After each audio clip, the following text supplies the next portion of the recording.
Gaming আর editing এর জন্য best processor কোনটা? আজ সবগুলা প্রসেসর কম্পেয়ার করে বলবো। আজ কিছু মিড রেঞ্জের আর ফ্ল্যাগশিপ ক্যাটাগরির প্রসেসর এর কথা বলবো আর দেখবো যে কোনটা ভ্যালু ফর মানি। দেখেন, কোয়ালকম অনেক বেস্ট অ্যান্ড টপ লেভেল বড় ব্র্যান্ড। কোয়ালকম হচ্ছে প্রসেসর কোম্পানি, প্রসেসর বানায়, যতগুলা ফোনের প্রসেসর বানায়। তো Qualcomm Snapdragon 8 Gen 3 and 8 Gen 4 এই প্রসেসর ইউজুয়ালি ফ্ল্যাগশিপ ফোনে থাকে। যেগুলো ফোনে 8 Gen 3 and 8 Gen 4 এই প্রসেসর গুলা ইউজ করা হয় সেগুলার প্রাইস বাংলাদেশে সাধারণত 80,000 থেকে 1,20,000 পর্যন্ত থাকে। এখন আসি স্ন্যাপড্রাগন 8S Gen 3। এটা হচ্ছে ফ্ল্যাগশিপ অ্যান্ড লাইট প্রসেসর। এই ক্যাটাগরি প্রসেসরের প্রাইস সাধারণত 50,000 টাকা থেকে 70,000 টাকার মধ্যে হলে বেস্ট হবে আপনার জন্য। আর যদি বলি Snapdragon 7S Gen 2 mid range ফোনের জন্য বেস্ট। 30,000-এর বেশি হলে নিবেন না। 7S Gen 3 daily use plus light gaming করতে পারবেন। আরেকটা বেস্ট প্রসেসরের কথা বলি, মিডিয়াটেক ডায়মন্ডসিটি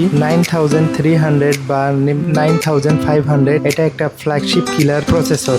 এই প্রসেসরের দাম কম হলে মানে ভালো। 60,000 থেকে 80,000 টাকার ফোনে এগুলা প্রসেসর ইউজ হয়। এইগুলা one of the best processor and value for money. তবে এই দামে স্ন্যাপড্রাগন হলে আরো ভালো হবে। মিডিয়াটেক 8300 বা মিডিয়াটেক 8500 বাজেটের one of the best choice হবে। কেননা এই প্রসেসর গেমিং কিং আর বাজেট কিং। কেননা এই ফোনগুলা বা এই রেঞ্জের প্রসেসর গুলা 30,000-এর বেশি দাম হয় না, 30,000-এর ভিতরেই থাকে। কোনো কোনো সময় 31,000 32,000 যেতে পারে। আমার মতামত যদি নেন, এইগুলা প্রসেসর আমি অনেক বাছাই করে দিছি আর প্রাইস রেঞ্জও বলে দিছি। তা এগুলা সব নিউ ফোনের প্রাইস। তো এইগুলা যদি ফোন নেন তাহলে আপনারা ঠকবেন না, জিতবেন। বা এইগুলা জিনিসগুলা দেখে নেবেন যে কোনটার ভিতরে কোন প্রসেসর আছে না আছে। আপনারা যদি বলেন আমি প্রসেসর নিয়ে একটা ডিটেইল ভিডিও নিয়ে আসবো। দেখেন, যেমন বাজেট তেমন ফোন, আর যেমন ফোন তেমন পারফরমেন্স। এরকম ভালো ভালো ভিডিও দেখার জন্য সাবস্ক্রাইব করতে ভুলবেন না।